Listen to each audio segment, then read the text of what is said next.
Spoilers alert! It's a film that does the horror genre proud.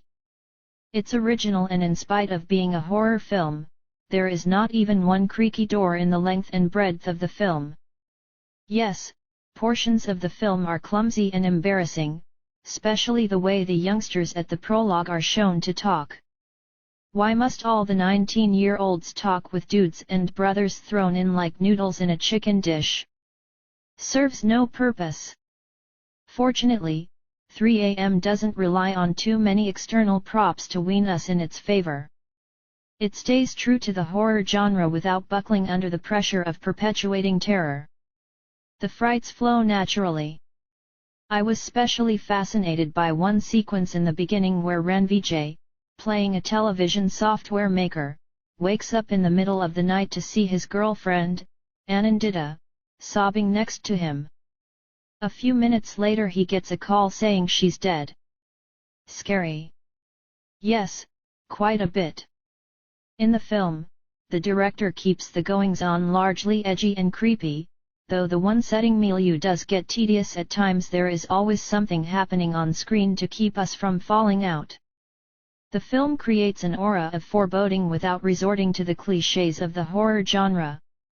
The plot about a chap's bereavement and his ferocious encounter with the afterlife is mainly restricted to a rundown, haunted mill.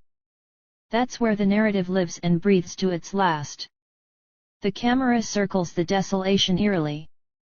Trouble starts when the director conspires to take the plot out of its naturally chilling habitat.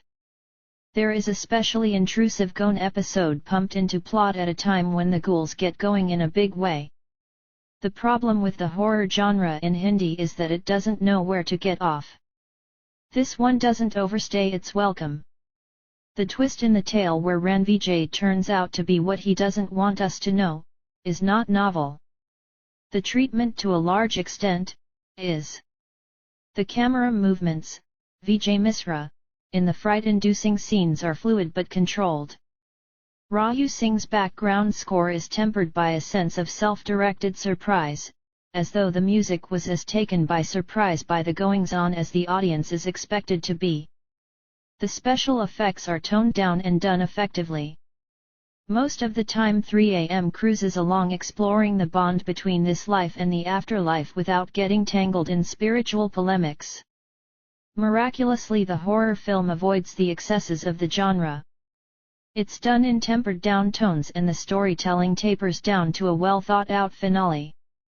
Ranvijay sells spook with conviction.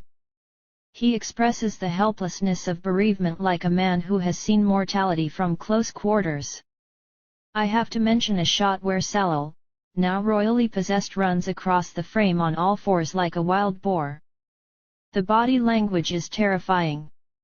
The film is a sharp, slick scare fest.